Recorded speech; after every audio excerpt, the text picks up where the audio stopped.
ഇന്നും ഇന്നലെയുമായി വളരെ വേദനയോടുകൂടിയാണ് ദേശീയ മാധ്യമങ്ങളടക്കമുള്ളവ രാജ്യത്തെ വിവിധ കോണുകളിൽ നടക്കുന്ന സംഭവങ്ങൾ റിപ്പോർട്ട് ചെയ്യുന്നത് കണ്ടുകൊണ്ടിരിക്കുന്നത്. നികുതിദായകരുടെ നികുതിപ്പണം ഉപയോഗിച്ചുകൊണ്ട് ഓടിക്കൊണ്ടിരിക്കുന്ന രാജ്യത്തെ തീവണ്ടികൾ, കത്തിക്കൊണ്ടിരിക്കുന്ന കാഴ്ചകൾ,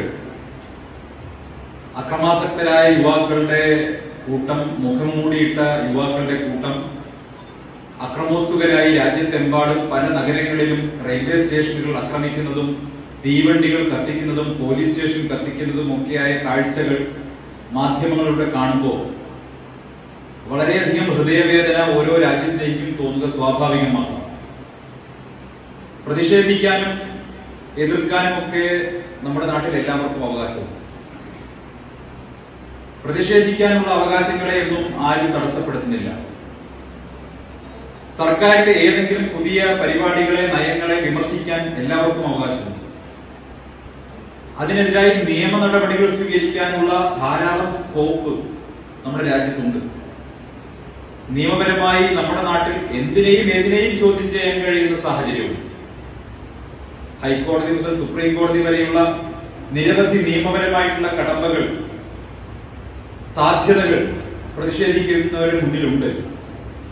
പക്ഷെ എന്തുകൊണ്ടോ കഴിഞ്ഞ ഒരാഴ്ചക്കാലത്തിനിടയ്ക്ക് മാത്രം പ്രഖ്യാപിച്ചിട്ടുള്ള ഒരു പുതിയ പദ്ധതിയെ കുറിച്ച് വളരെ പെട്ടെന്ന് തന്നെ സമൂഹത്തിൽ യുവാക്കൾക്കിടയിൽ വലിയ തോതിൽ തെറ്റിദ്ധാരണ പടരുകയും അതിന്റെ ഭാഗമായി വയലന്റ് ആയിട്ടുള്ള ഒരു ജനക്കൂട്ടം പല സ്ഥലങ്ങളിലും അക്രമം അഴിച്ചുവിടുകയും ചെയ്യുന്നു.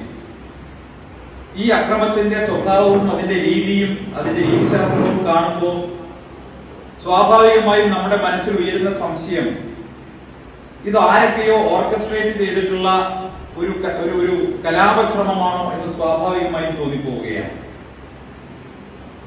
നമുക്ക് മനസ്സിലാകുന്നത് ഈ കലാപശ്രമത്തിന് പുറകിൽ ആസൂത്രിതമായിട്ടുള്ള ചില അജണ്ടകളുണ്ട് എന്ന് തന്നെയാണ്. അതല്ലെങ്കിൽ എങ്ങനെയാണ് യുവാക്കളെ നിമിഷ നേരം കൊണ്ട് ഇങ്ങനെ സംഘടിപ്പിച്ച് നൂറുകണക്കിന് ചെറുപ്പക്കാരെ മുഖം മൂടി ഇട്ട് തന്നെ പോകണം എന്ന് നിർബന്ധിക്കുന്നത്? മുഖം മൂടി അണിഞ്ഞുകൊണ്ട് പോകാൻ വേണ്ടി എങ്ങനെയാണ് സംഘടിപ്പിക്കാൻ സാധിക്കുന്നത്? രാജ്യത്തെ മുഖ്യധാര രാഷ്ട്രീയ പാർട്ടികൾക്കോ സംഘടനകൾക്കോ സാധിക്കാത്ത തരത്തിൽ എങ്ങനെയാണ് ഈ വയലന്റ് ആയിട്ടുള്ള മോബ് ഇത്ര പെട്ടെന്ന് രൂപപ്പെട്ടത്? സ്വാഭാവികമായിട്ടും അതിന് പുറകിൽ ചില ആളുകളുടെ അജണ്ടയുണ്ട് എന്ന് നമുക്ക് സംശയിക്കേണ്ടി വരും.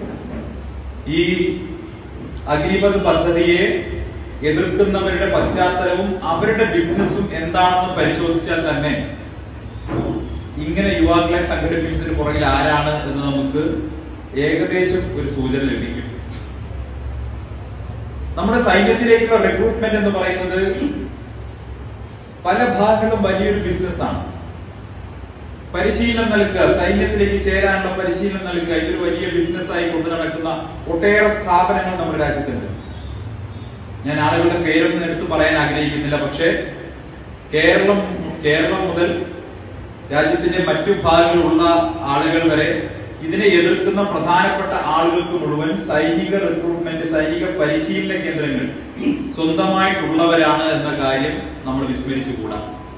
കേരളത്തിൽ നിന്നും ഇതിനെതിരെ ഉയർന്ന പ്രധാനപ്പെട്ട ഒരു ശബ്ദം, ആ ശബ്ദത്തിന്റെ പുറകിലും സൈനിക റിക്രൂട്ട്മെന്റിന് വേണ്ടിയുള്ള പരിശീലനം നടത്തുന്ന ഒരു കേന്ദ്രമുണ്ട് എന്നുള്ള കാര്യം നമ്മൾ പരിശോധിച്ചാൽ മനസ്സിലാകുന്നതേ ഉള്ളൂ. ഞാൻ ആരുടെയും പേര് പറയാൻ ഉദ്ദേശിക്കുന്നില്ല.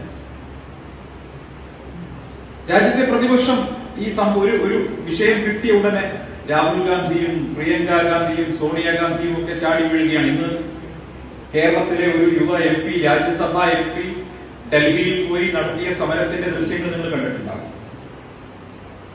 അദ്ദേഹം യുവാക്കളുടെ തൊഴിലിന് വേണ്ടി, യുവാക്കൾക്ക് തൊഴിൽ ലഭിക്കാൻ വേണ്ടി സമരം ചെയ്യുന്നു എന്നാണ് പറയുന്നത്. ആ MP ആരാണെന്ന് നിങ്ങൾക്കറിയാം. സ്വന്തം ഭാര്യയ്ക്ക് പിൻവാതിൽ നിയമനം വാങ്ങിക്കൊടുത്തതിന്റെ പേരിൽ ആരോപണ വിധേയനായിട്ടുള്ള MP ആണ് രാജ്യത്തെ ലക്ഷക്കണക്കിന് യുവാക്കൾക്ക് തൊഴിൽ നേടിക്കൊടുക്കാൻ ഡൽഹിയിൽ പോയി സമരം ചെയ്തത്. അതവിടെ നിൽക്കട്ടെ. ഈ ആക്ഷേപം ഉന്നയിക്കുന്നവരുടെ ചരിത്രവും നമ്മളൊന്ന് ആദ്യം പരിശോധിച്ച ശേഷം അഗ്നിപഥ് എന്ന് പറയുന്ന ഈ പുതിയ സ്കീം, ഈ പദ്ധതി, അതുമായി ബന്ധപ്പെട്ട ചില വസ്തുതകളിലേക്ക് നമുക്ക് കടക്കാം. എനിക്ക് തോന്നുന്നത് അങ്ങനെ സംസാരിക്കുന്നതായിരിക്കും ഉചിതമെന്ന് തോന്നുന്നു. ഇവിടെ എനിക്ക് മുൻപേ സംസാരിച്ച ഷാജി അദ്ദേഹം പറയുകയുണ്ടായി, ഞാൻ ജനിച്ച പശ്ചാത്തലത്തെ കുറിച്ച് സംസാരിക്കുകയാണ്. എന്റെ അച്ഛൻ ഒരു സൈനിക ഉദ്യോഗസ്ഥനായിരുന്നു. എനിക്ക് അഭിമാനത്തോടെ പറയാൻ കഴിയും. ഒരുപക്ഷെ എന്റെ കുടുംബം ഇന്ന് സാമ്പത്തിക സുരക്ഷത്തോടു കൂടി ജീവിച്ചിരിക്കുന്നത് പോലും ഇന്ത്യൻ ആർമി കാരണമാണെന്ന് അഭിമാനത്തോടെ പറയാൻ കഴിയുന്ന ഒരു കുടുംബമാണ് എന്റെ. കാരണം കഴിഞ്ഞ 10-15 വർഷക്കാലത്തിനിടയ്ക്ക് ലക്ഷക്കണക്കിന് രൂപയുടെ ചികിത്സയാണ് എന്റെ അച്ഛനും അമ്മയ്ക്കും വേണ്ടി വന്നത്. ദൗർഭാഗ്യവശാൽ നിരവധി സർജറികൾ വേണ്ടി വന്നിട്ടുണ്ട്. ഒരുപക്ഷെ എന്റെ അച്ഛൻ സൈനിക സേവനത്തിലായിരുന്നില്ലെങ്കിൽ, ECHS ഫെസിലിറ്റി ഉണ്ടായിരുന്നില്ലെങ്കിൽ എന്റെ കുടുംബം ഇന്ന് ദാരിദ്ര്യത്തിന്റെ കാണാക്കയങ്ങളിലേക്ക് തള്ളപ്പെടുമായിരുന്നു. ഞങ്ങൾ ഒരുപക്ഷെ ഏറ്റവും ദരിദ്രരായിട്ട് ജീവിക്കേണ്ട അവസ്ഥ വരുമായിരുന്നു. അതുകൊണ്ട് തന്നെ ഇന്ത്യൻ ആർമി എന്ന് പറയുമ്പോൾ പലപ്പോഴും TV ചർച്ചകളിലൊക്കെ പല ആളുകളും, പാനലിസ്റ്റുകൾ സൈന്യത്തെ അവഹേളിക്കുന്ന സമയത്ത് എനിക്ക് വല്ലാതെ രോഷം വരാറുണ്ട്. ഞാൻ ഒരുപക്ഷെ നിയന്ത്രണം വിട്ട് തന്നെ പ്രതികരിച്ചിട്ടുണ്ട് പല ഘട്ടങ്ങളിലും. കാരണം സൈന്യം എന്ന് പറയുന്നത്, ഇന്ത്യൻ ആർമി എന്ന് പറയുന്നത്, ആ ആർമിയുടെ ആ എസ്റ്റാബ്ലിഷ്മെന്റിന്റെ ചോറ് തിന്ന് വളർന്നതിന്റെ കൂറ് ഞാൻ അവിടെ കാണിക്കാറുണ്ട്. എന്റെ അച്ഛൻ 62, 65, 71 3 യുദ്ധങ്ങളിലും പങ്കെടുത്തിട്ടുള്ളതാണ്. ഇപ്പോഴും സമൂഹ മാധ്യമങ്ങളിലൊക്കെ സജീവമായിട്ട് ഇടപെടുന്ന ഒരാളാണ്. നേരത്തെ ഇവിടെ വേണുഗോപാൽജി, അദ്ദേഹം ലഫ്റ്റനന്റ് കേണലാണ്, അദ്ദേഹത്തോട് ഞാൻ സംസാരിച്ചു. വളരെ ചെറിയൊരു സമയമാണ് അദ്ദേഹത്തെ പരിചയപ്പെടാൻ കിട്ടിയത്. അദ്ദേഹം 62-ലെ യുദ്ധത്തിൽ പങ്കെടുത്തയാളാണ്. ഞാൻ ഈ പ്രഭാഷണത്തിന് വരുന്നതിന് മുമ്പ് റെഫർ ചെയ്ത പുസ്തകം അദ്ദേഹത്തിനെ കാണിച്ചു കൊടുക്കുകയായിരുന്നു. ഹിമാലയൻ ബ്ലണ്ടർ എന്ന പുസ്തകമാണ് റെഫർ ചെയ്തത്. അത് 62-ലെ ഇന്ത്യ ചൈന യുദ്ധ സമയത്ത് ഇന്ത്യക്ക് സംഭവിച്ച വലിയ തിരിച്ചടി, അത് സംബന്ധിച്ച് ബ്രിഗേഡിയർ JP ദാൽവി എഴുതിയിട്ടുള്ള പുസ്തകമാണ് ഹിമാലയൻ ബ്ലണ്ടർ. അത് വായിക്കണമെന്ന് തോന്നാൻ കാരണം, ആ പുസ്തകം റെഫർ ചെയ്യണമെന്ന് തോന്നാൻ കാരണം, ഇന്ന് വലിയ തോതിൽ സൈനിക സ്നേഹം പറയുന്ന, ഇന്ത്യയുടെ സുരക്ഷിതത്വത്തെ കുറിച്ച് വലിയ ആശങ്ക പ്രകടിപ്പിക്കുന്ന പല ആളുകളും അവരുടെ മുൻഗാമികൾ ഈ രാജ്യം ഭരിച്ചപ്പോൾ ഇന്ത്യൻ സൈന്യത്തോട് ചെയ്തിട്ടുള്ള കൊടിയ വഞ്ചന, ബിട്രയൽ, അതെന്താണെന്ന് മനസ്സിലാക്കാൻ കൂടി വേണ്ടിയാണ് ആ പുസ്തകം തന്നെ റെഫർ ചെയ്യുന്നത്. നമ്മുടെ സൈന്യത്തിന് വലിയൊരു ചരിത്രമുണ്ട്. അത് ബ്രിട്ടീഷ് ഭരണകാലത്ത് മുതൽ അതിന് മുൻപ് തന്നെ തുടങ്ങിയ ചരിത്രമാണുള്ളത്. നമ്മുടെ സ്വാതന്ത്ര്യ സമരത്തിന്റെ തുടക്കം പോലും നമ്മുടെ സൈനികരുടെ ഭാഗത്താണ് ഉണ്ടായിട്ടുള്ളത്. നമ്മുടെ സൈന്യത്തിന്റെ ഭാഗത്തു നിന്നാണ്, അല്ലെങ്കിൽ ഇന്ത്യൻ സൈനികരുടെ ഭാഗത്തു നിന്നാണ് സ്വാതന്ത്ര്യ സമരത്തിന്റെ തുടക്കം പോലും ഉണ്ടായിട്ടുള്ളത്. 857 സിപ്പോയ് മ്യൂട്ടിനി എന്ന് പറയുന്നു. അതിനുശേഷം നമുക്കറിയാം, നമ്മുടെ സൈന്യം ബ്രിട്ടീഷ് ഭരണകൂടത്തിന്റെ കീഴിൽ ലോകമഹായുദ്ധങ്ങളൊക്കെ വളരെ ധീരോദാത്തമായി പൊരുതിയവരാണ്. ലോകത്തിലെ ഒട്ടുമിക്കവാറും ഭൂഖണ്ഡങ്ങളിലൊക്കെ നടന്ന യുദ്ധങ്ങളിൽ നമ്മുടെ സൈനികർ പങ്കെടുക്കുകയും വീരമൃത്യു വരിക്കുകയും പോരാടുകയും ഒക്കെ ചെയ്തിട്ടുണ്ട്. അതിന്റെ ധീരോദാത്തമായ ചരിത്രം, അതിന്റെ ലെഗസി പേറുന്ന ലോകത്തെ ഏറ്റവും പ്രൊഫഷണൽ ആയിട്ടുള്ള ഒരു സൈന്യമാണ് ഇന്ത്യയുടെ. സ്വാതന്ത്ര്യത്തിന് ശേഷം 47 മുതൽ ഇന്ത്യൻ സൈന്യം അഭിമുഖീകരിച്ചിട്ടുള്ള നിരവധിയായിട്ടുള്ള പ്രശ്നങ്ങളുണ്ട്. ലോകത്ത് മറ്റൊരു സൈന്യവും അഭിമുഖീകരിച്ചിട്ടില്ല. ഒരു സ്ഥലത്ത് വിഘടനവാദത്തിന്റെ ഭാഗമായിട്ടുള്ള തീവ്രവാദം, ഗറില്ല വാർഫെയർ, മറുവശത്ത് രണ്ടതിർത്തികളിലായി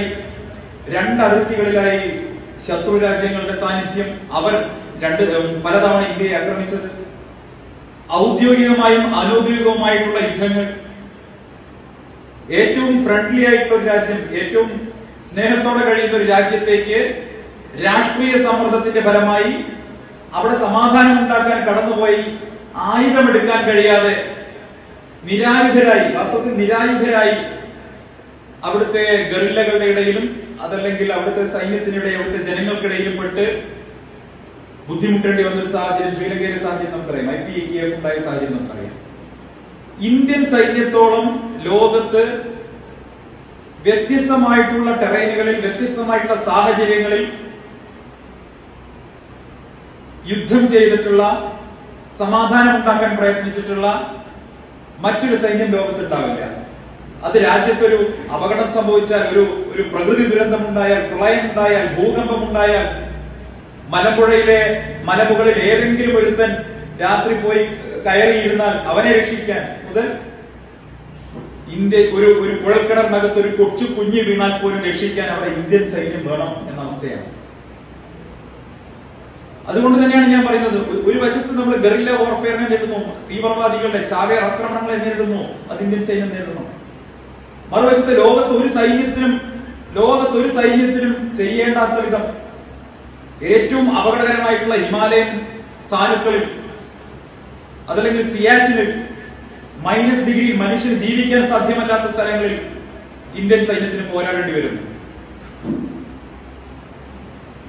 ഇത്തരം സാഹചര്യങ്ങളെയൊക്കെ നേരിട്ടിട്ടുള്ള ഒരു പ്രൊഫഷണൽ സൈന്യം, ദീർഘകാലമായിട്ടുള്ള പാരമ്പര്യമുള്ള ഒരു പ്രൊഫഷണൽ സൈന്യമാണ് ഇന്ത്യയുടെ.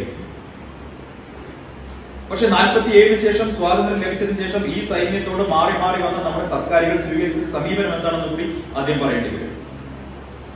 47 സ്വാതന്ത്ര്യം കിട്ടുന്നു. സർദാർ വല്ലഭായ് പട്ടേലിന്റെ നിർബന്ധ ബുദ്ധി ഇല്ലായിരുന്നെങ്കിൽ ഹൈദരാബാദ് അടക്കമുള്ള പ്രദേശങ്ങൾ ഈ രാജ്യത്തിന് നഷ്ടപ്പെടുമായിരുന്നു. ഗോവയടക്കമുള്ള പ്രദേശങ്ങളിലൊക്കെ ഓപ്പറേഷൻസ് നടത്തി ഇന്ത്യയോട് കൂട്ടിച്ചേർക്കുകയാണ് ചെയ്തത്. പല സ്ഥലങ്ങളിലെയും രാജാക്കന്മാർ ഇന്ത്യയോട് കൂട്ടിച്ചേരാൻ തയ്യാറായപ്പോൾ അവിടെ പല സ്ഥലങ്ങളിലും ആർമി ഓപ്പറേഷൻസ് നടത്തിയാണ് നമ്മൾ കൂട്ടിച്ചേർത്തത്. പക്ഷെ മറുവശത്ത് രാജ്യത്തിന്റെ പ്രധാനമന്ത്രിയായിരുന്ന വ്യക്തി നെഹ്റു, അദ്ദേഹത്തോടുള്ള എല്ലാ ആദരവും നിലനിർത്തിക്കൊണ്ട് പറയട്ടെ, എന്താ സംഭവിച്ചത്? ഏകദേശം 950 മുതലുള്ള നെഹ്റുവിന്റെ പ്രവർത്തനം പരിശോധിച്ചാൽ നമുക്ക് മനസ്സിലാകും, ലോകരാജ്യങ്ങൾക്കിടയിലെ ഒരു ഏറ്റവും തലമുതിർന്ന നേതാവായി മാറാൻ സ്വയം അവരോധിക്കാൻ വേണ്ടി അദ്ദേഹം നടത്തിയിട്ടുള്ള പരിശ്രമങ്ങൾ ആഫ്രിക്കൻ രാജ്യങ്ങൾ മുതൽ ചേരിചേരാ നയം രൂപപ്പെടുത്തി, ചേരിചേരാ രാഷ്ട്രങ്ങളുടെ ഒരു സംവിധാനം എന്ന പേരിൽ രൂപപ്പെടുത്തി അവരുടെയൊക്കെ നേതാവായി, ലോക നേതാവായി സ്വയം പ്രതിഷ്ഠിക്കാൻ വേണ്ടി അദ്ദേഹം ശ്രമിച്ചപ്പോ അദ്ദേഹം രാജ്യത്തിന് നേരിടുന്ന വെല്ലുവിളികളെ കുറിച്ച് തീർത്തും ബോധവാനായിരുന്നില്ല.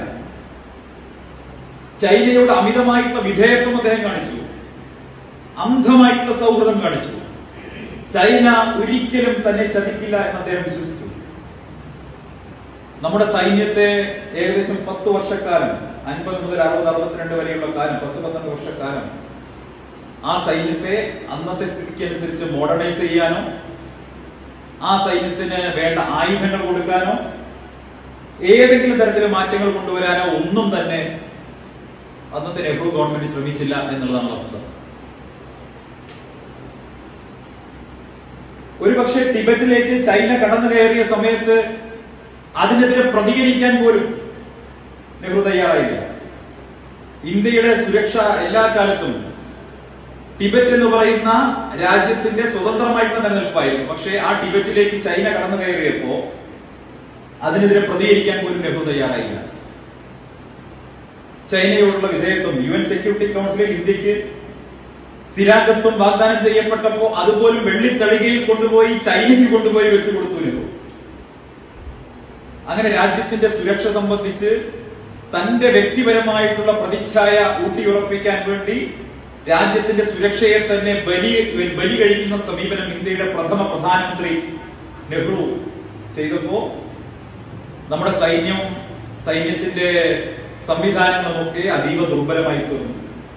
അങ്ങനെയാണ് 1962-ൽ ചൈനയ്ക്ക് വളരെയധികം എളുപ്പത്തിൽ ഇന്ത്യയിലേക്ക് കടന്നു കയറാവുന്ന സ്ഥിതി ഉണ്ടാവുന്നത്.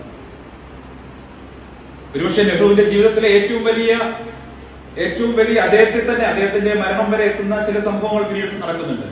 ഏറ്റവും വലിയ ബ്ലണ്ടർ എന്ന് പറയുന്നത് തീർച്ചയായിട്ടും 62-ൽ അദ്ദേഹത്തിന്റെ ചൈന പോളിസി തന്നെയാണ്. 62-ൽ ചൈന കടന്നു കയറുന്നു. നമ്മുടെ രാജ്യത്തിന് ആധുനിക ആയുധങ്ങളില്ല. തെറ്റായിട്ടുള്ള ഉത്തരവുകളിലൂടെ നമ്മുടെ സൈന്യത്തെ കൊണ്ടുപോയി കൊലക്കി കൊടുക്കുന്ന സമീപനം ഉണ്ടാകും. അതിനെക്കുറിച്ചൊക്കെ ഗാൽവി വളരെ വിശദമായിട്ട് എഴുതിയിട്ടുണ്ട്. ഞാൻ അതിൽ കിടക്കാൻ ആഗ്രഹിക്കും. ഞാൻ പറയുന്നത് രാഷ്ട്രീയമായിട്ടുള്ള താല്പര്യങ്ങൾക്ക് വേണ്ടി, സ്വന്തം പ്രതിച്ഛായയ്ക്ക് വേണ്ടി ഇപ്പോ ഈ പ്രതിഷേധിച്ചുകൊണ്ടിരിക്കുന്ന രാഹുൽ ഗാന്ധിയുടെ പുതുമുത്തശ്ശൻ നമ്മുടെ സൈന്യത്തോട് കാണിച്ച ആ കൊടിയ വഞ്ചന സൂചിപ്പിക്കാൻ വേണ്ടിയാണ് ഞാനിത് സൂചിപ്പിച്ചത്. അതിനുശേഷം 65-ലും 71-ലും ഇന്ത്യ പാകിസ്ഥാനുമായി യുദ്ധത്തിലേർപ്പെടുന്നുണ്ട്. 71 ബംഗ്ലാദേശ് വിമോചന യുദ്ധം, സാം മനേക്ഷയുടെ നേതൃത്വത്തിൽ നടത്തുന്ന യുദ്ധം. ആ യുദ്ധത്തിൽ ഇന്ത്യ ഐതിഹാസികമായിട്ടുള്ള വിജയം നേടുകയാണ്. ബംഗ്ലാദേശിനെ മോചിപ്പിക്കാൻ ഇന്ത്യൻ സൈന്യത്തിന് കഴിയുന്നു. 93,000 പാകിസ്ഥാൻ ഭടന്മാരെ പ്രിസണേഴ്സ് ഓഫ് വാർ ആയിട്ട് പിടികൂടാൻ ഇന്ത്യക്ക് സാധിക്കുന്നു. രണ്ടാം ലോക മഹായുദ്ധത്തിന് ശേഷം ഏതെങ്കിലും ഒരു രാജ്യത്തിന്റെ സൈന്യം മറ്റൊരു രാജ്യത്തിന്റെ സൈന്യത്തിന് മുന്നിൽ ആയുധം വെച്ച് കീഴടങ്ങിയിട്ടുണ്ടെങ്കിൽ അത് 1971 ഇന്ത്യ പാകിസ്ഥാൻ യുദ്ധത്തിൽ പാകിസ്ഥാൻ സൈന്യം ഇന്ത്യൻ സൈന്യത്തിന് മുന്നിൽ കീഴടങ്ങിയതായിരുന്നു. 93,000 ഭടന്മാരെയാണ് ഇന്ത്യ പ്രിസണേഴ്സ് ഓഫ് വാർ ആയിട്ട് പിടിച്ചത്.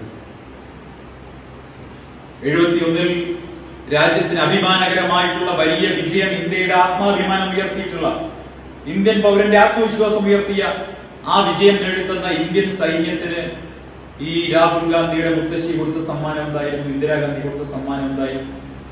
ദീർഘകാലമായി ഇന്ത്യൻ സൈനികർ അനുഭവിച്ചിരുന്ന 1 റാങ്ക് 1 പെൻഷൻ നിർത്തലാക്കി. 1 റാങ്ക് 1 പെൻഷൻ ഇന്ദിരാഗാന്ധി നിർത്തലാക്കി. ഇപ്പോ പറയുന്നുണ്ടല്ലോ, രാഹുൽ ഗാന്ധി പറയുന്നുണ്ടല്ലോ, ഈ അഗ്നിപഥ് പദ്ധതി പ്രകാരം റിക്രൂട്ട് ചെയ്യപ്പെടുന്ന ആളുകൾക്ക് പെൻഷൻ കിട്ടുമോ എന്നാണ് കോൺഗ്രസിന്റെ വക്താക്കളൊക്കെ TV ചാനലിൽ ഇരുന്നിട്ട് ഇങ്ങനെ അത്ഭുതത്തോടെ ചോദിക്കുന്നത്. ഇന്നലെ ഞാൻ ചോദിക്കുന്നത് കേട്ടു, കേരളത്തിലെ കോൺഗ്രസിന്റെ ഒരു യുവ നേതാവ് ചാനലിൽ വന്നിരുന്നിട്ട് ചോദിക്കുകയാണ്, അവരുടെ പെൻഷനെ കുറിച്ച് നിങ്ങൾക്ക് എന്താണ് പറയാനുള്ളതെന്ന് ചോദിക്കുകയാണ്. ഈ 1 റാങ്ക് 1 പെൻഷൻ നിർത്തി സൈനികരെ ഇഷ്ടത്തോളം ദ്രോഹിച്ച മറ്റൊരു നേതാവ്, മറ്റൊരു പ്രധാനമന്ത്രി രാജ്യത്തുണ്ടായിട്ടുണ്ടാവും. എപ്പോഴാണ് 1 റാങ്ക് 1 പെൻഷൻ പുനരാരംഭിച്ചത്? 2014 മെയ് മാസം 16-ാം തീയതി ശ്രീ നരേന്ദ്രമോദി ഇന്ത്യയുടെ പ്രധാനമന്ത്രി ആയതിനു ശേഷമാണ് ദീർഘകാലമായി ഇന്ത്യൻ സൈനികരുടെ വിമുക്തഭടന്മാരുടെ ആവശ്യമായിരുന്ന 1 റാങ്ക് 1 പെൻഷന്റെ പുനഃസ്ഥാപനം നടന്നത്. അതിന്റെ ഏറ്റവും ഗുണഫലം കിട്ടിയിട്ടുള്ള ഒരു കുടുംബം കൂടിയാണ് എന്റെ അഭിമാനത്തോടെ പറയാൻ സാധിക്കും. വലിയ കയറ്റമാണ്, കുതിച്ചുകയറ്റമാണ് സൈനികരുടെ പെൻഷനിൽ ഉണ്ടായത്, വിമുക്തഭടന്മാരുടെ പെൻഷൻ ഉണ്ടായത്. രാഹുൽ ഗാന്ധിയുടെ അച്ഛൻ IPKF, ഞാൻ നേരത്തെ സൂചിപ്പിച്ചു, IPKF-മായി ബന്ധപ്പെട്ട് സൈന്യത്തോട് കാണിച്ചിട്ടുള്ള കൊടിയ വഞ്ചന. ആയുധമെടുത്ത് പോരാടാൻ ഒരു സൈന്യം എന്ന് പറയുമ്പോൾ അവർ ട്രെയിൻ ചെയ്യപ്പെട്ടിരിക്കുന്നത്, അവർ പരിശീലിപ്പിക്കപ്പെട്ടിരിക്കുന്നത് പോരാടാൻ വേണ്ടിയാണ്, യുദ്ധം ചെയ്യാൻ വേണ്ടിയാണ്. നമ്മുടെ സൈനികരെ ഒരു വെടിയുണ്ട പോലും പായിക്കാനുള്ള അനുമതി കൊടുക്കാതെ ഈ ഗറില്ല തീവ്രവാദികളുടെ FTT-ക്കാരുടെ മുന്നിലേക്ക്, അതല്ലെങ്കിൽ ശ്രീലങ്കയിലെ ഈ കോൺഫ്ലിക്റ്റിനുള്ളിലേക്ക് എറിഞ്ഞു കൊടുക്കുകയായിരുന്നു രാജീവ് ഗാന്ധി ചെയ്തത്. രാഷ്ട്രീയ താല്പര്യങ്ങൾക്ക് വേണ്ടി. ഞാൻ ചോദിക്കട്ടെ, സാം മനേക്ഷയുടെ, രാജ്യത്തിന് ഏറ്റവും അഭിമാനകരമായ നേട്ടം നൽകിയ സാം മനേക്ഷയുടെ പദവികൾ തിരിച്ചെടുത്ത് അദ്ദേഹത്തെ അപമാനിതനാക്കി, അവഹേളിതനാക്കി കസേരയിൽ നിന്ന് ഇറക്കി വിട്ടത് ഇന്ദിരാഗാന്ധിയായിരുന്നു. ഭയമായിരുന്നില്ല. മൻമോഹൻ സിംഗ് ഭരിക്കുന്ന കാലത്താണ് കരസേനാ മേധാവിയെ തെരുവുകുണ്ട എന്ന് സന്ദീപ് ദീക്ഷിത് വിളിക്കുന്നത്. ഷീല ദീക്ഷിത്തിന്റെ മകൻ, കോൺഗ്രസുകാർ. ആരെങ്കിലും പ്രതിഷേധിച്ചോ?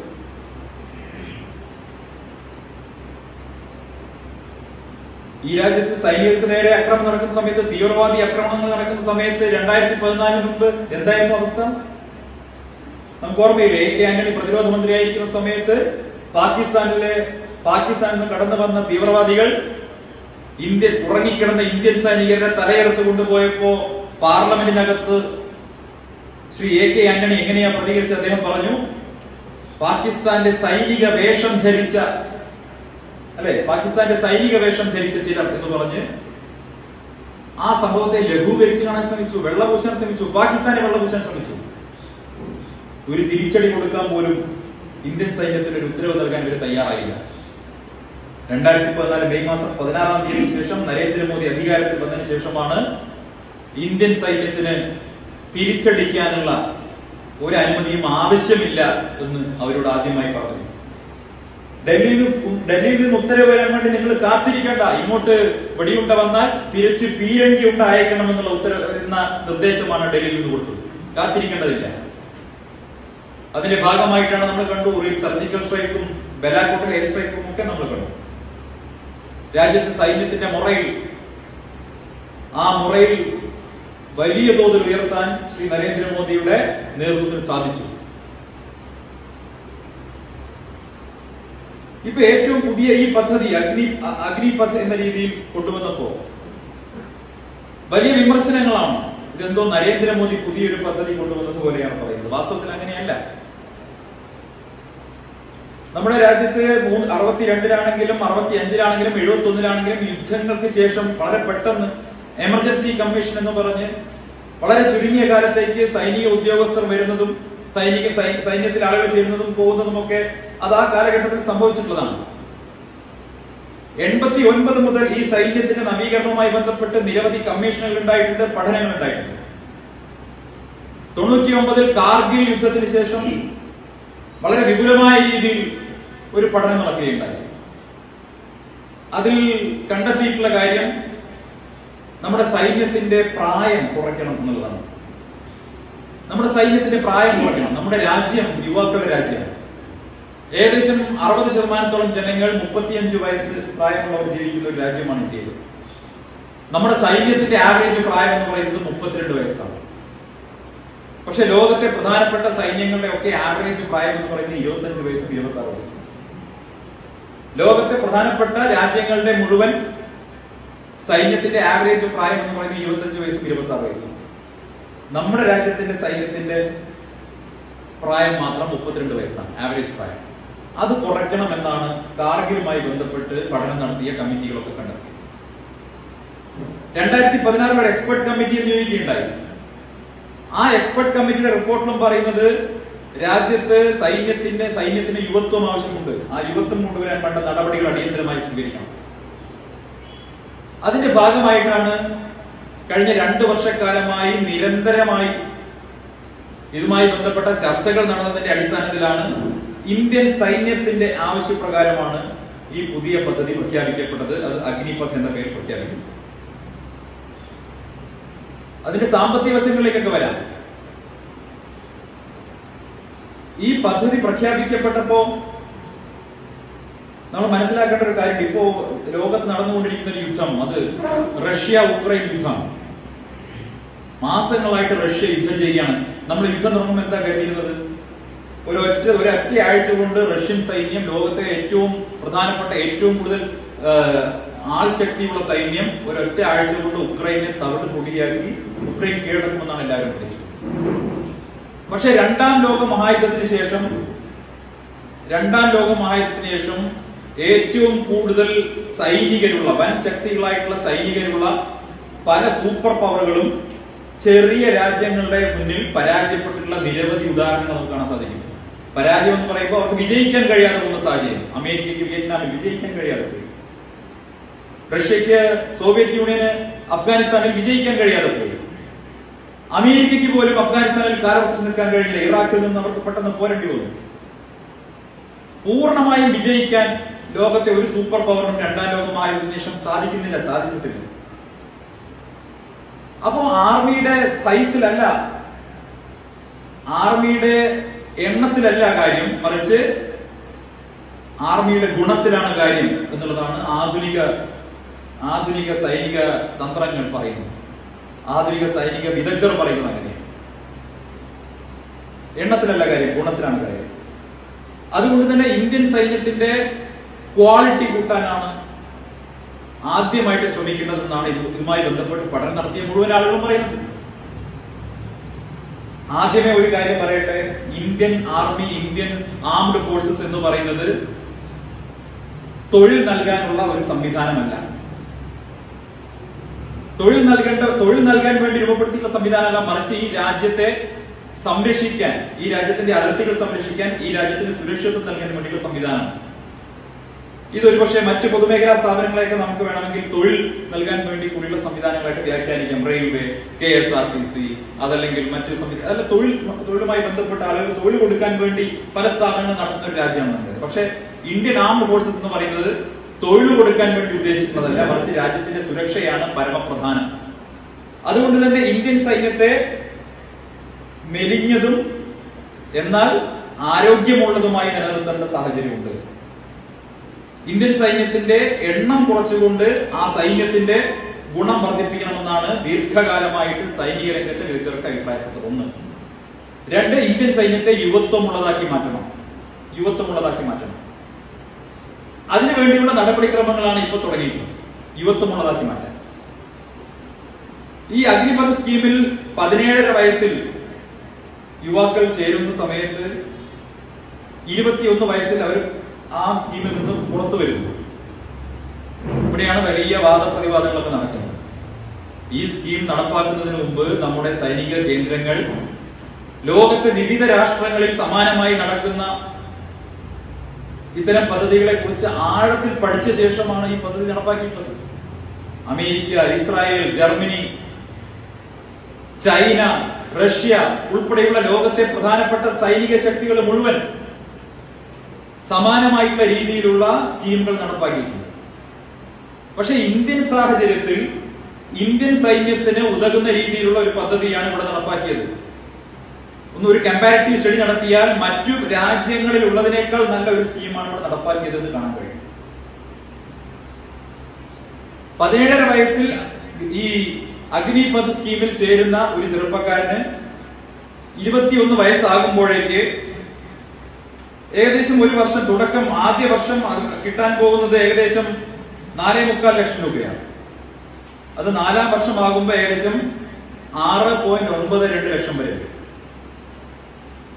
അതിനുശേഷം ഞാൻ ഒരു വർഷം കിട്ടുന്ന കാര്യമാണ്. അതിനുശേഷം 4 വർഷം കഴിഞ്ഞ് അദ്ദേഹം പുറത്തു വരുന്ന സമയത്ത് സേവാനിധി എന്ന പേരിൽ ഏകദേശം 12 ലക്ഷം രൂപ, 11.25 ലക്ഷം രൂപയും ഈ ചെറുപ്പക്കാരന്റെ കയ്യിൽ കൊടുക്കും. അതിന് നികുതിയില്ല. 21 വയസ്സാകുമ്പോഴേക്കും 11.25 ലക്ഷം രൂപ ഈ രാജ്യത്തെ ചെറുപ്പക്കാരുടെ കൈകളിലേക്ക് വരുന്നുണ്ടെങ്കിൽ ആ പദ്ധതി എന്തിനാണ് എതിർക്കുന്നതെന്ന് മനസ്സിലാക്കുന്നത്. 11.25 ലക്ഷം മാത്രമല്ല, ഏകദേശം അവർ ജോലി ചെയ്ത 4 വർഷക്കാലം കൊണ്ട് വേറെ ഒരു 20 ലക്ഷം രൂപ കൂടി അവർ സമ്പാദിച്ചിട്ടുണ്ടാവും. ഏകദേശം 10-30 ലക്ഷം രൂപ 4 വർഷം കൊണ്ട് ഈ ചെറുപ്പക്കാരുടെ കൈകളിലേക്ക് വരികയാണ്. എല്ലാവരും പറയുന്നത് ഈ 21 വയസ്സ് കഴിഞ്ഞ് പുറത്തിറങ്ങി കഴിഞ്ഞാൽ അവരുടെ ഭാവി ഇരുളടഞ്ഞതാവും, പിന്നെ അവർക്ക് അവരെന്ത് ചെയ്യുമെന്നാണ് ചോദിക്കുന്നത്. അതിന് സർക്കാർ തന്നെ മറുപടി പറഞ്ഞു. ഞാൻ ചോദിക്കട്ടെ, സർക്കാരിന്റെ ആശ്രയമോ ഇനി മറ്റ് കമ്പനികളുടെ ജോലിയോ അതെല്ലാം നിങ്ങൾ വിട്ടേക്ക്. 11.25 ലക്ഷം രൂപയുമായി പുറത്തിറങ്ങുന്ന ഒരു യുവാവ് അദ്ദേഹത്തോടൊപ്പം പുറത്തിറങ്ങുന്ന ഒരു 4-5 അഗ്നിവീരന്മാരെ കൂടി സംഘടിപ്പിച്ചുകൊണ്ട് ഒരു പുതിയ ബിസിനസ് സംരംഭം തുടങ്ങിക്കഴിഞ്ഞാൽ അവരുടെ ക്യാപിറ്റൽ എത്രയാവും? ഒരു 60 ലക്ഷം രൂപ ക്യാപിറ്റൽ ഒരു ബിസിനസ് തുടങ്ങാൻ അവർക്ക് സുഖമായി കഴിയില്ലേ? സ്വാഭാവികമായിട്ടും ബാങ്കുകളും സഹായിക്കില്ലേ? വളരെ ഏറ്റവും സരളമായി ചിന്തിച്ചു കഴിഞ്ഞാൽ തന്നെ പുറത്തിറങ്ങുന്ന ആളുകൾക്ക് സ്വന്തമായി ബിസിനസ് ചെയ്യാനുള്ള അല്ലെങ്കിൽ എന്തെങ്കിലും ചെയ്യാനുള്ള പൈസ കയ്യിൽ വെക്കുന്നുണ്ട്. 21 വയസ്സിലെ ചെറുപ്പക്കാരുടെ കൈകളിലാണെന്ന് ആലോചിക്കുന്നത്. ഇനി അതല്ലെങ്കിൽ സർക്കാർ കൃത്യമായി പറഞ്ഞിട്ടുണ്ട്, ഏകദേശം 25% പേരെ ആർമിയുടെ റെഗുലർ സർവീസിലേക്ക് പ്രവേശിപ്പിക്കും. അവരെ ആരെയും റോഡിലേക്ക് ഇറക്കിവിടാൻ പോകുന്നില്ല. ആർമിയുടെ റെഗുലർ സർവീസിലേക്ക് തന്നെ 20% പേരെ പ്രവേശിപ്പിക്കും. അവർക്ക് പെൻഷൻ അടക്കമുള്ള അല്ലെങ്കിൽ ദീർഘകാലം അവിടെ പ്രവർത്തിക്കാൻ സാധിക്കും. ബാക്കി 75% പേർ അവര് പുറത്തിറങ്ങി കഴിഞ്ഞാൽ അവരെ രാജ്യത്തിന്റെ അർദ്ധ സൈനിക വിഭാഗങ്ങളിൽ പാരാമിലിറ്ററി സർവീസിൽ അവർക്ക് 10% സംവരണം നൽകും. സ്വാഭാവികമായിട്ടും അവർക്ക് ജോലി കിട്ടാനുള്ള സാധ്യത വളരെയേറെയാണ്. ഇന്ത്യൻ സൈന്യത്തിന്റെ പരിശീലനം സിദ്ധിച്ചിട്ടുള്ള, നല്ല ട്രേഡ് കിട്ടിയിട്ടുള്ള, അതിൽ ഇന്ത്യൻ സൈന്യത്തിന്റെ അച്ചടക്കവും അനുശാസനവും ലഭിച്ചിട്ടുള്ള ചെറുപ്പക്കാരെ റിക്രൂട്ട് ചെയ്യാൻ എനിക്കുറപ്പുണ്ട് ഈ രാജ്യത്തെ വലിയ കോർപ്പറേറ്റ് കമ്പനികൾ മുതൽ സംസ്ഥാന സർക്കാരുകൾ വരെ ക്യൂ നിൽക്കുമെന്നുള്ള കാര്യത്തിൽ ഒരു സംശയവും വേണ്ട. ഒരു സംശയവും ആകാശത്തിൽ വേണ്ട. ഞാൻ ചോദിക്കട്ടെ, കേരളത്തിൽ ഇപ്പോ പോലീസ് സംവിധാനത്തിന്റെ ഭാഗമായി ട്രാഫിക് നിയന്ത്രിക്കാൻ ആരെയായിട്ട് വിനിയോഗിക്കുന്നത്? നിയുക്തഭടന്മാരെയല്ലേ? ഹോം ഗാർഡുകൾ എന്ന പേരിൽ നിയുക്തഭടന്മാരെയല്ലേ വിനിയോഗിക്കുന്നത്? നമ്മുടെ ദേശസാൽകൃത ബാങ്കുകളിലൊക്കെ പോയി പരിശോധിക്കുക, അവിടെ ഇന്ന് ജോലി ചെയ്യുന്നവരിലേറെയും വിമുക്തഭടന്മാരാണ്. എന്തുകൊണ്ടാണ്? വിമുക്തഭടന്മാരെന്ന് പറയുന്നത് ഇന്ത്യൻ സൈന്യത്തിന്റെ പരിശീലനം ലഭിച്ചിട്ടുള്ള ഡിസിപ്ലിൻഡ് ആയിട്ടുള്ള ആളുകളാണ്. അവർക്ക് ജനങ്ങളോട് കൂടുതൽ നല്ല രീതിയിൽ പെരുമാറാനും സേവനം നൽകാനും സമയം പാലിച്ചുകൊണ്ട് കാര്യങ്ങൾ ചെയ്യാനുള്ള കഴിവുമുണ്ട്, പ്രാപ്തിയുണ്ട് എന്നതിന്റെ അടിസ്ഥാനത്തിലാണ് വിമുക്തഭടന്മാർക്ക് ജോലി കൊടുക്കുന്നത്. അപ്പൊ 21 വയസ്സിൽ പുറത്തിറങ്ങുന്ന ഒരു യുവാവ് 4 വർഷക്കാലം അവന്റെ ജീവിതത്തിൽ ഒരു ഇന്ത്യൻ സൈന്യത്തിൽ നിങ്ങൾക്ക് വേണമെങ്കിൽ യൂണിവേഴ്സിറ്റി ആയിട്ട് വിശേഷിപ്പിക്കാം. അവന്റെ ഒരുപാട് കഴിവുകൾ അവിടെ പ്രോത്സാഹിപ്പിക്കപ്പെടുകയാണ്. അത് സ്പോർട്സ് രംഗത്താകാം, മറ്റേതെങ്കിലും രംഗത്താവാം. ആർമിയിൽ ചേർന്ന് കഴിഞ്ഞാൽ ഇന്ത്യൻ സൈന്യത്തിന്റെ പരിശീലനം ലഭിക്കുന്ന ഒരു ചെറുപ്പക്കാരൻ ഏതെങ്കിലും ഒരു മേഖലയിൽ അവന്റെ എക്സലൻസ് തെളിയിക്കുകയാണ്. സ്വാഭാവികമായിട്ടും 21 വയസ്സിൽ പുറത്തിറങ്ങുമ്പോൾ ആ ചെറുപ്പക്കാരനെ കാത്തിരിക്കുന്നത് ഒട്ടേറെ സാധ്യതകളാണ്. അത് നമ്മുടെ പാരാമിലിറ്ററി സർവീസിലെ ജോലി മുതൽ നമ്മുടെ സംസ്ഥാന സർക്കാരിന്റെ വിവിധ ഒരുപക്ഷെ പോലീസ്, അതുപോലെ തന്നെ വിവിധ സ്ഥാപനങ്ങളിലേക്കുള്ള ജോലി വരെ, അതുപോലെ കോർപ്പറേറ്റ് മേഖലയിൽ, നിലവിൽ കോർപ്പറേറ്റ് മേഖലയിലെ ആളുകൾ വലിയ ഔത്സുക്യത്തോടുകൂടിയാണ് ഈ പദ്ധതിയെ സ്വാഗതം ചെയ്തിട്ടുള്ളത്. ഞങ്ങൾ തയ്യാറാണ് റിപ്പോർട്ട് ചെയ്യാനെന്നാണ് പറഞ്ഞത്. അതുകൊണ്ട് തന്നെ 21 വയസ്സിൽ പുറത്തിറക്കുന്ന ഒരു യുവാവ് അദ്ദേഹത്തിന് ജോലി നഷ്ടപ്പെടും എന്ന് പറയുന്ന വാദം അത് നിലനിൽക്കുന്നതല്ല എന്നുള്ളതാണ് നമുക്ക് പ്രധാനമായിട്ട് പറയാൻ. അത് നിലനിൽക്കുന്ന വാദമല്ല. ഇന്ന് ഇന്ത്യൻ ആർമി തന്നെ അക്കാര്യം വ്യക്തമാക്കിയിട്ടുണ്ട്. റെഗുലർ സർവീസിൽ ഇന്ത്യൻ സൈന്യത്തിൽ ചേരുന്ന പല ആളുകളും 5-6 വർഷം കഴിയുമ്പോൾ എക്സിറ്റ് ആവുന്നുണ്ട്, അതല്ലെങ്കിൽ 15 വർഷം കഴിയുമ്പോൾ എക്സിറ്റ് ആവുന്നുണ്ട്. അങ്ങനെ എക്സിറ്റ് ആവുന്നവരുടെ പ്രായം 32 വയസ്സ് 35 വയസ്സും ഒക്കെയാണ്. ഇവര് ഈ 35 വയസ്സിൽ എക്സിറ്റ് ആവുന്ന ആളുകളും യുവാക്കളാണല്ലോ. അവർ എന്ത് ചെയ്യുന്നു എന്ന് ആരും പരിശോധിക്കാറില്ലല്ലോ. അവർക്കൊക്കെ അവരുടെ ഒന്നും ജീവിതം എങ്ങനെയാണ് എന്ന് ആരും പരിശോധിക്കുന്നില്ലല്ലോ. പക്ഷെ ഈ ഒരു പുതിയ പദ്ധതി വന്നപ്പോൾ അതിനെ എതിർക്കാൻ വേണ്ടി എതിർക്കുക, നരേന്ദ്രമോദി സർക്കാർ എന്ത് കൊണ്ടുവന്നാലും അതിനെ എതിർക്കാൻ വേണ്ടി എതിർക്കുക എന്നുള്ളതൊരു ശൈലിയായി മാറിയതുകൊണ്ട് ഈ പദ്ധതിയെയും അങ്ങ് എതിർത്ത് കളയാം എന്നാണ് കരുതുന്നത്. നോക്കൂ, ഒരു 21 വയസ്സുള്ള യുവാവ് ഇന്ത്യൻ സൈന്യത്തിന്റെ പരിശീലനം കിട്ടി പുറത്തിറങ്ങി കഴിഞ്ഞാൽ സ്വാഭാവികമായിട്ടും നമ്മുടെ രാജ്യത്തിനുണ്ടാകുന്ന ഗുണങ്ങൾ ഒട്ടേറെയാണ്. ഒന്ന്, രാജ്യത്തോടുള്ള നമ്മുടെ യുവാക്കളുടെ പ്രതിബദ്ധത, നമ്മുടെ രാജ്യത്തിന്റെ സുരക്ഷിതത്വം, അതൊക്കെ വലിയ തോതിൽ വർദ്ധിക്കാൻ പോവുകയാണ്. നമ്മുടെ യുവത്വത്തെ വഴിതെറ്റിച്ച് കൊണ്ടുപോകുന്ന ഒട്ടേറെ ഘടകങ്ങൾ സമൂഹത്തിലുണ്ടെന്ന് നമുക്കറിയാം. നമ്മുടെ യുവത്വത്തെ വഴിതെറ്റിച്ച് രാജ്യത്തിന് എതിരാക്കി തീർക്കുന്ന ഒട്ടേറെ ഘടകങ്ങളുണ്ട് നമുക്കറിയാം. അപ്പോ നമ്മുടെ രാജ്യത്തിന് അത്തരം ഘടകങ്ങളോടൊക്കെ പൊരുതി നിൽക്കാൻ അല്ലെങ്കിൽ ഒരു പ്രതിരോധം ഉയർത്താൻ ഈ യുവാക്കളെ കൊണ്ട് കഴിയും എന്നുള്ളതാണ് പ്രധാനപ്പെട്ട വസ്തുത. സ്വാഭാവികമായിട്ടും ചെറുപ്പക്കാര് ഇന്ത്യൻ സൈന്യത്തിൽ പോയി പുറത്തിറങ്ങി കഴിഞ്ഞാൽ അവർ വലിയ ദേശസ്നേഹികളായിട്ട് മാറും. ചില ആളുകൾ ആശങ്ക പ്രകടിപ്പിക്കുന്നത് കൊണ്ട്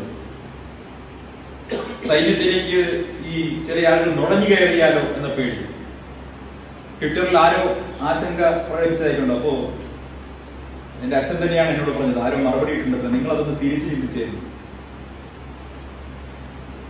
ഈ തീവ്രമായി ചിന്തിക്കുന്ന ആളുകൾ സൈന്യത്തിനകത്ത് പോയി അവിടെ പ്രശ്നം ഉണ്ടാക്കുമെന്നല്ല, ഇന്ത്യൻ സൈന്യത്തിന്റെ ഭാഗമായി മാറിക്കഴിഞ്ഞാൽ ആ തീവ്രമായി ചിന്തിക്കുന്ന ആളുകൾ വരെ ദേശസ്നേഹികളായി മാറും എന്നുള്ള കാര്യത്തിൽ ഒരു തർക്കവും വേണ്ട, ഒരു സംശയവും വേണ്ട. അതുകൊണ്ട് ആ രീതിയിൽ ഭയക്കേണ്ട സാഹചര്യമില്ല. അങ്ങനെ ഇതുമായി ബന്ധപ്പെട്ട് അടിസ്ഥാനരഹിതമായിട്ടുള്ള ഒട്ടേറെ കാര്യങ്ങളാണ് സമൂഹത്തിൽ ഇപ്പൊ ചർച്ച ചെയ്തുകൊണ്ടിരിക്കുന്നത്. ഈ പുറത്തിറങ്ങുന്ന ആളുകൾക്ക് അഗ്നിവീർ എന്ന പേരിൽ തന്നെ ഒരു ട്രേഡ് സർട്ടിഫിക്കറ്റ് കൂടി കൊടുക്കുന്നുണ്ട്. മാത്രമല്ല പല ആളുകളും ചോദിക്കുന്നത് അവർക്ക് ഡിഗ്രി ചെയ്യാൻ, ആ കാര്യങ്ങൾ ഉൾപ്പെടെ ആർമി വിശദീകരിച്ചു കഴിഞ്ഞു. അവർക്ക് കൂടുതൽ എളുപ്പത്തിൽ അവരുടെ കോഴ്സുകൾ പൂർത്തിയാക്കാൻ വേണ്ട ചില സ്കോറുകൾ ആർമിയിൽ കൊടുക്കും. മറ്റുള്ളവരെക്കാൾ എളുപ്പത്തിൽ ഉപരിപഠനം വേണമെങ്കിൽ ചെയ്യാൻ കഴിയുന്ന സാഹചര്യം ഉണ്ടാവും. അങ്ങനെ ഒരു തരത്തിലും ചെറുപ്പക്കാരുടെ ഭാവിയെ സംബന്ധിച്ച് ഒരു ആശങ്കയും ഇക്കാര്യത്തിൽ ആവശ്യമില്ല. ഇതിന്റെ സെലക്ഷൻ പ്രോസസ് അടക്കമുള്ള കാര്യങ്ങളിൽ ഉയർന്നു വന്നിട്ടുള്ള ചില ആശങ്കകൾ, റെജിമെന്റൽ സംവിധാനങ്ങൾ മാറ്റമുണ്ടാകും, അതൊന്നും ഉണ്ടാകില്ല എന്ന് ആർമി വ്യക്തമാക്കിയിട്ടുണ്ട്. പക്ഷെ എന്തിനാണ് ഈ പ്രതിഷേധമൊക്കെ? ഈ പ്രതിഷേധം മുഴുവൻ ഇപ്പോൾ നടന്നുകൊണ്ടിരിക്കുന്നത് നമ്മുടെ രാജ്യത്തെ അസ്ഥിരപ്പെടുത്തുക എന്നുള്ള ചിലരുടെ അജണ്ടയുടെ ഭാഗമായിട്ടാണ്. ആ അജണ്ട കുറെ കാലമായിട്ട്, കഴിഞ്ഞ 5-6 വർഷക്കാലമായിട്ട് നിങ്ങൾക്ക് കാണാൻ സാധിക്കും. നിരവധി വിഷയങ്ങളുമായി ബന്ധപ്പെട്ട് തെരഞ്ഞെടുപ്പിൽ നരേന്ദ്രമോദിയെ പരാജയപ്പെടുത്താൻ കഴിയാതെ പോകുന്നതിന്റെ ജാള്യത തെരുവിൽ ട്രെയിനുകൾ കത്തിച്ചു തീർക്കുകയാണ്. തെരഞ്ഞെടുപ്പിൽ നരേന്ദ്രമോദിയെയും BJP-യെയും പരാജയപ്പെടുത്താൻ കഴിയാതെ പോകുന്നതിന്റെ ജാള്യത, ഒരിക്കലും ഈ സർക്കാരിനെ പരാജയപ്പെടുത്താൻ കഴിയുന്നില്ലല്ലോ എന്നുള്ള ജാള്യത കൊണ്ട് ചെറുപ്പക്കാരെ ഇപ്പൊ ഇളക്കി വിട്ടുകൊണ്ടിരിക്കുക. ഇപ്പൊ ചെറുപ്പക്കാരാണോ എന്നുള്ള കാര്യത്തിൽ സംശയമുണ്ട്. ഞാൻ മനസ്സിലാക്കുന്നത് ബീഹാറിനൊക്കെ ഈ വിഷയവുമായി ബന്ധപ്പെട്ട് ഇപ്പൊ പോലീസ് അറസ്റ്റ് ചെയ്തതിൽ RJD-യുടെ ഗുണ്ടകളടക്കമുള്ളവർ ഉണ്ടെന്നാണ് പറഞ്ഞത്. അപ്പൊ ഈ സാഹചര്യം ചിലർ ഉപയോഗിക്കുകയാണ് സമൂഹത്തിൽ അരാജകത്വം സൃഷ്ടിക്കാൻ. നോക്കൂ, ഈ തൊഴിൽ നൽകാൻ ഇത്ര താല്പര്യമുള്ളത് കൊണ്ടാണോ ഇവിടെ ഈ കേരളത്തിലെ ഇടതുപക്ഷം ഇപ്പോ ഡിവൈഎഫ്ഐ ഒക്കെ ഇതിനെതിരെ സമരം ചെയ്യുന്നത്? കേരളത്തിലെ സാഹചര്യം നമുക്കറിയാമോ. കേരളത്തിൽ ഈ കഴിഞ്ഞ ദിവസങ്ങളിൽ എത്രയോ സ്ഥലങ്ങളിൽ ചെറുപ്പക്കാർക്ക് ലഭിക്കേണ്ടിരുന്ന ജോലി, PSC റാങ്ക് ലിസ്റ്റില് ചെറുപ്പക്കാർക്ക് ലഭിക്കേണ്ടിരുന്ന ജോലി, അതിന്റെ പേരിൽ എത്ര ദിവസങ്ങളാണ് സെക്രട്ടറിയുടെ സമരം നടന്നത്? ഈ സർക്കാർ, കേരളം ഭരിക്കുന്ന സർക്കാർ കണ്ണിൽ ചോരയില്ലാത്ത സമീപനമല്ലേ സ്വീകരിച്ചത്? എത്രയോ റാങ്ക് ലിസ്റ്റുകൾ റദ്ദായി പോയി. അവിടെ മുഴുവൻ അനർഹരായിട്ടുള്ള ആളുകളെ, പാർട്ടിക്കാരായ ആളുകളെ തിരികെ കയറ്റുന്ന സമീപനം നമ്മൾ കണ്ടു. ഞാൻ കുറെ കാലമായി ഫോളോ ചെയ്തു വരുന്ന, അല്ലെങ്കിൽ നിരന്തരം ഉയർത്തി വരുന്ന ഒരു വിഷയമാണ്. 96 ഏപ്രിൽ 1-ാം തീയതി AK ആന്റണി സർക്കാർ സംസ്ഥാനത്തെ ചാരായ നിരോധനം കൊണ്ടുവന്നു. ആ ചാരായ നിരോധനം കൊണ്ടുവന്നപ്പോൾ തൊഴിൽ നഷ്ടപ്പെട്ടിട്ടുള്ള ചാരായ തൊഴിലാളികളുണ്ട് 50,000-ഓളം പേര്. ഈ കേരളത്തിലെ അങ്ങോളം ഇങ്ങോളം കാണുന്ന CPM-ന്റെ, CPI-യുടെ ഒക്കെ രമ്യഹർമ്മ്യങ്ങൾ ആ ചാരായ തൊഴിലാളികളുടെ അധ്വാനത്തിന്റെ വേർപ്പിന്റെ ഫലമാണ്. ഓരോ തെരഞ്ഞെടുപ്പ് കാലത്തും LDF-കാർ ഇവരുടെ കമ്മിറ്റി വിളിച്ചിട്ട് പറയും, നിങ്ങൾക്ക് നിയമനം നൽകാം, മറ്റു സ്ഥലങ്ങളിൽ നിയമനം നൽകാം. നിങ്ങൾക്കറിയോ, കേരളത്തിൽ കർഷകരെക്കാൾ കൂടുതൽ ആത്മഹത്യ ചെയ്തിട്ടുള്ളത് ചാരായ തൊഴിലാളികളാണ്. കർഷകരെക്കാൾ കൂടുതൽ അനാഥമാക്കപ്പെട്ടുള്ളത് ചാരായ തൊഴിലാളികളുടെ കുടുംബങ്ങളാണ്. അവർക്ക് മുഴുവൻ ബീവറേജ് കോർപ്പറേഷനിൽ പുനർനിയമനം നൽകുമെന്നാണ് പറഞ്ഞിരുന്നത്. ഈ അടുത്ത ദിവസങ്ങളിൽ വന്ന വാർത്ത നിങ്ങൾ കണ്ടിട്ടുണ്ടാവും. തൃശ്ശൂർ അടക്കമുള്ള പ്രദേശങ്ങളിൽ ബീവറേജസ് കോർപ്പറേഷനിൽ അനധികൃതമായിട്ട് ജോലി കിട്ടിയിട്ടുള്ളത് മുഴുവൻ ഒരൊറ്റ CPM നേതാവിന്റെ കുടുംബത്തിൽ 5-6 പേർക്കാണ് ജോലി കിട്ടിയിട്ടുള്ളത്. കണ്ടില്ലേ? ഞാൻ ഈ വിഷയം TV-യിൽ ഒരു തവണ ഉയർത്തിയപ്പോൾ കുന്നംകുളത്തുനിന്ന് ഒരു പെൺകുട്ടി വിളിച്ച് പൊട്ടിക്കരഞ്ഞുകൊണ്ട് പറഞ്ഞു, എന്റെ അച്ഛൻ ചാരായ തൊഴിലാളിയായിരുന്നു, ആത്മഹത്യ ചെയ്തു, ഞങ്ങൾക്ക് തൊഴിൽ കിട്ടിയിട്ടില്ല. എത്രയോ വർഷമായി തൊഴിൽ തണ്ടി നടക്കുന്ന ആളുകൾ കേരളത്തിലുണ്ട്. അങ്ങനെയുള്ള 10,000-കണക്കിന് ലക്ഷക്കണക്കിന് ആളുകളെ വഞ്ചിച്ചിട്ടുള്ള, യുവാക്കളെ വഞ്ചിച്ചിട്ടുള്ള ആളുകൾ ഇന്ന് അഗ്നിപഥിന്റെ കാര്യം പറഞ്ഞ് തെരുവിലിറങ്ങി സമരം ചെയ്യുന്നത് വാസ്തവത്തിൽ കാപട്യമാണ്, ഇരട്ടത്താപ്പാണ്. നമ്മുടെ സൈന്യം, ഇന്ത്യൻ സൈന്യം, അതിനെ ലോകത്തെ ഏറ്റവും പ്രൊഫഷണൽ ആയിട്ടുള്ള, ഏറ്റവും യുവത്വം നിറഞ്ഞ സൈന്യമായി നിലനിർത്തണം എന്നുള്ളതാണ് കേന്ദ്ര സർക്കാർ മുന്നോട്ട് വയ്ക്കുന്നത്. അതിനുവേണ്ടി രൂപീകരിക്കപ്പെട്ടിട്ടുള്ള കമ്മീഷനുകൾ, ആ കമ്മീഷനുകൾ പറഞ്ഞിട്ടുള്ള, നിർദ്ദേശിച്ചിട്ടുള്ള നിർദ്ദേശങ്ങളാണ് ഇപ്പോ നടപ്പിലാക്കിക്കൊണ്ടിരിക്കുന്നത്. അടുത്ത നൂറ്റാണ്ട് അല്ലെങ്കിൽ വരുന്ന കാലങ്ങളിൽ എങ്ങനെയുള്ള മാറ്റമാണ് ഈ പുതിയ അഗ്നിപഥ് പദ്ധതി സൈന്യത്തിന് കൊണ്ടുവരാൻ പോകുന്നത് എന്നുള്ള കാര്യം കൃത്യമായി തന്നെ ഇന്ത്യൻ സൈന്യം പറഞ്ഞു. നമ്മുടെ ഓപ്പറേഷൻ ചെയ്യാനുള്ള നമ്മുടെ കഴിവ്, അല്ലെങ്കിൽ യുദ്ധസന്നദ്ധത, ഇന്ത്യൻ സൈന്യത്തിന്റെ യുദ്ധസന്നദ്ധത അത് വളരെയധികം വർദ്ധിക്കുമെന്നാണ് ഇതുമായി ബന്ധപ്പെട്ട രംഗത്ത് വിദഗ്ധർ പറയുന്നത്. ഒപ്പം നമുക്കറിയാം, 21 വയസ്സുള്ള ചെറുപ്പക്കാരെന്ന് പറയുമ്പോൾ, അല്ലെങ്കിൽ 17 വയസ്സിൽ ചേരുന്ന ആളുകൾ എന്ന് പറയുമ്പോൾ, അവർ കുറച്ചുകൂടി തന്റെ ഇടമുള്ളവർ, അതല്ലെങ്കിൽ കുറച്ചുകൂടി ആർജവമുള്ളവർ, കുറച്ചുകൂടി ധൈര്യമുള്ളവരൊക്കെ ആയിരിക്കും. അത്തരം ആളുകളെയാണ് ഇപ്പൊ സൈന്യത്തിന് ആവശ്യം എന്ന് സൈന്യം കൃത്യമായി പറയുന്നു. മാത്രമല്ല, അവർ ടെക്നോ സേവിയായിരിക്കും. നമ്മുടെ ഇന്നത്തെ കാലത്ത്, ആധുനിക കാലത്തെ യുദ്ധം എന്ന് പറയുന്നത് ടെക്നോളജിയെ അധികരിച്ചുകൊണ്ടുള്ള യുദ്ധമാണ്. ബയോ വെപ്പൺസ് വരുന്നു, അതുപോലെ തന്നെ ആർട്ടിഫിഷ്യൽ ഇന്റലിജൻസ് ഉപയോഗിച്ചുകൊണ്ടുള്ള, റോബോട്ടുകൾ ഉപയോഗിച്ചുകൊണ്ടുള്ള യുദ്ധങ്ങൾ വരുന്നു. ഇപ്പൊ തന്നെ റഷ്യ ഉക്രൈൻ യുദ്ധം ചെയ്യുന്നത് മുഴുവൻ ഡ്രോണുകൾ ഉപയോഗിച്ചുകൊണ്ടാണ്. ഡ്രോൺ ഉപയോഗിച്ചുള്ള യുദ്ധമാണ്. റഷ്യക്കെതിരായിട്ടുള്ള ആക്രമണങ്ങൾ മുഴുവൻ വളരെ വിദൂരമായ പ്രദേശത്ത് ഏതെങ്കിലും ഒരു ചെറുപ്പക്കാരൻ ഡ്രോൺ ഉപയോഗിച്ചുകൊണ്ട് നടത്തുന്ന ദൃശ്യങ്ങളാണ് പുറത്തു കാണുന്നത്. അപ്പോ യുദ്ധത്തിന്റെ രീതികൾ മാറിയിരിക്കുന്നു, രീതിശാസ്ത്രങ്ങൾ മാറിയിരിക്കുന്നു. അതുകൊണ്ട് തന്നെ ടെക്നോ സേവി ആയിട്ടുള്ള ചെറുപ്പക്കാരെ നമുക്ക് ആവശ്യമുണ്ട്. ആധുനിക കാലത്തിന് അനുസരിച്ച രീതിയിൽ ഇത്തരം കാര്യങ്ങളിൽ അവഗാഹമുള്ള ചെറുപ്പക്കാരെയാണ് ഇപ്പോൾ സൈന്യത്തിന് ആവശ്യം എന്ന് ഇന്ത്യൻ സൈന്യം കരുതുന്നു.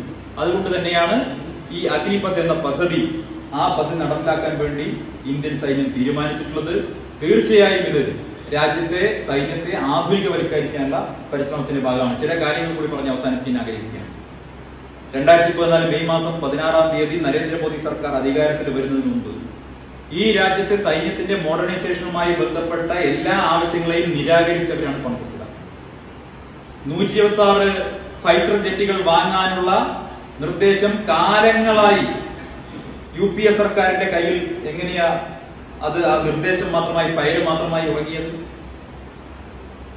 ഞങ്ങൾക്ക് ഫൈറ്റർ ജെറ്റ് വാങ്ങാനുള്ള പണമില്ല എന്ന് AK ആന്റണി പരസ്യമായി സമ്മതിക്കേണ്ടി വന്നില്ല, ചിദംബരത്തിന് സമ്മതിക്കേണ്ടി വന്നില്ല. പണമില്ല. രാജ്യത്തിന്റെ സുരക്ഷ പോലും ഒരു പണയം വെച്ചു.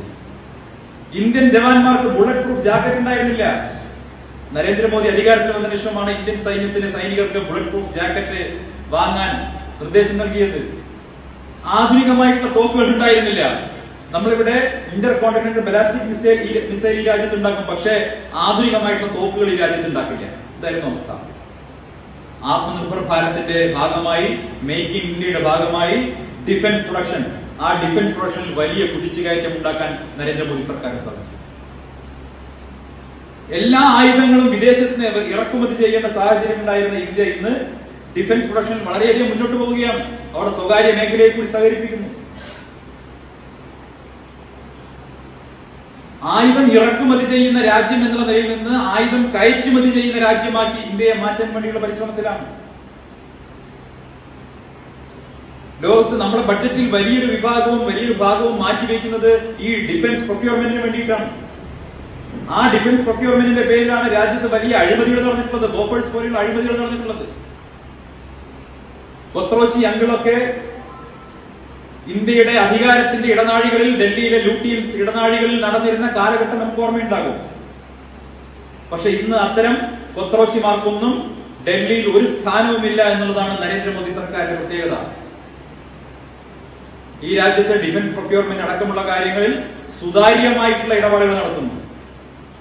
നയാ പൈസയുടെ ആരോപണം, അഴിമതി ആരോപണം പോലും പ്രതിപക്ഷത്തിന് ഉന്നയിക്കാൻ സാധിക്കാത്ത അവസ്ഥയുണ്ടായി. ആകപ്പാടെ കെട്ടിയുയർത്തിക്കൊണ്ടുവന്ന ഒരു ആരോപണം സുപ്രീം കോടതി എടുത്ത് ചവറ്റുകൊട്ടയിൽ തള്ളി. പ്രധാനമന്ത്രിയെ ആക്ഷേപിച്ച രാഹുൽ ഗാന്ധി നാണം കെടുന്ന അവസ്ഥയുണ്ടായി. ഞാൻ പറഞ്ഞു വരുന്നത്, ഈ രാജ്യത്തെ സൈന്യത്തെ ആധുനികവൽക്കരിക്കാനും ഏത് സാഹചര്യങ്ങളെ നേരിടാനും ഏത് പ്രതിബന്ധങ്ങളെ നേരിടാനും അവരെ സജ്ജമാക്കാൻ നരേന്ദ്രമോദി സർക്കാർ പ്രതിജ്ഞാബദ്ധമാണ്. ആ രീതിയിൽ സർക്കാർ മുന്നോട്ട് പോയിക്കൊണ്ടിരിക്കുകയാണ്. അതേസമയം രാജ്യത്തെ സൈന്യത്തിന് ആവശ്യമുള്ള, നമ്മുടെ രാജ്യത്തിന് ആവശ്യമുള്ള സൈന്യത്തിന്റെ നവീകരണം അത് നടപ്പാക്കുന്നതിൽ നിന്ന് പിൻവലിയുന്ന പ്രശ്നമില്ല എന്ന് സർക്കാർ ഇന്നുകൂടി പ്രഖ്യാപിച്ചിരിക്കുകയാണ്. എനിക്ക് ഈ രാജ്യത്തെ യുവാക്കൾ, ഈ നമ്മുടെ നാട്ടിലെ യുവാക്കളോട് പറയാനുള്ളത്, ഈ തെറ്റിദ്ധാരണ പരത്തുന്ന ആളുകൾ, തെറ്റായ പ്രൊപ്പഗാണ്ട നടത്തുന്ന ആളുകൾ അവരുടെ വലയിൽ വീഴാതെ ഇതിന്റെ യാഥാർത്ഥ്യം പഠിക്കാനും മനസ്സിലാക്കാനും തയ്യാറാകണം. നിങ്ങളുടെ ഒരു അവസരവും എവിടെയും നഷ്ടപ്പെടാൻ പോകുന്നില്ല, മറിച്ച് നിങ്ങൾക്ക് കൂടുതൽ അവസരങ്ങൾ ലഭിക്കാനും പുതിയൊരു ലോകം, ആ ലോകത്തിലേക്ക് നിങ്ങളുടെ വാതിൽ തുറക്കാനുമാണ് ഈ അഗ്നിപഥ് പദ്ധതി കൊണ്ട് സഹായമാകാൻ പോകുന്നത്. അതുകൊണ്ട് തന്നെ ഇതിനെക്കുറിച്ച് മനസ്സിലാക്കി പ്രതികരിക്കാനും അതുപോലെ അക്രമ സമരങ്ങളിലേക്ക് കടന്നു പോകുന്ന രീതിയിൽ നമ്മുടെ രാജ്യത്തിന്റെ പൊതുമുതൽ തീ വെച്ച് നശിപ്പിക്കുന്ന ലോകരാജ്യങ്ങൾക്ക് മുന്നിൽ ഇന്ത്യയെ നാണം കെടുത്തുന്ന രീതിയിലുള്ള സമര ആഭാസങ്ങൾ നടന്നതിൽ നിന്ന് ഈ രാജ്യത്തെ യുവാക്കൾ പിന്തിരിയണം എന്ന അഭ്യർത്ഥനയാണ് ഈ നിമിഷം മുന്നോട്ട് വയ്ക്കാനുള്ളത്. രാജ്യസ്നേഹികളായിട്ടുള്ള മുഴുവൻ ആളുകൾക്കും വലിയ വേദന ഈ 2 ദിവസങ്ങളിലായി കാണുന്ന ദൃശ്യങ്ങളിലുണ്ട്. പക്ഷേ ഇതെല്ലാം നാട്ടിലെ ചെറുപ്പക്കാർ മനസ്സിലാക്കുമെന്നുള്ള തർക്കമൊന്നും വേണ്ട. ഹൂളിഗാനിസം എന്ന് പറയുന്ന രീതിയിൽ, അല്ലെങ്കിൽ ആളുകളെ തെറ്റിദ്ധരിപ്പിച്ച് അക്രമത്തിലേക്ക് ഇറക്കിവിട്ട് രാജ്യത്തിന്റെ പ്രതിച്ഛായ നശിപ്പിക്കാൻ വേണ്ടി നടത്തുന്ന ഇത്തരം പരിശ്രമങ്ങളെ രാജ്യസ്നേഹികളായിട്ടുള്ള ആളുകൾ തിരിച്ചറിയും. ഈ നാട് ഇത്തരം അതിക്രമങ്ങൾക്ക് മുന്നിൽ തലകുനിക്കാൻ പോകുന്നില്ല. ഈ പരിഷ്കരണ ശ്രമങ്ങളുമായി മുന്നോട്ട് പോകുന്ന കേന്ദ്ര സർക്കാരിന് നിങ്ങളുടെ എല്ലാവരുടെയും പിന്തുണ ആവശ്യമുണ്ട്. ആ പിന്തുണ ഉണ്ടാകണം എന്ന് മാത്രം അഭ്യർത്ഥിച്ചുകൊണ്ട് ഞാൻ അവസാനിപ്പിക്കുന്നു.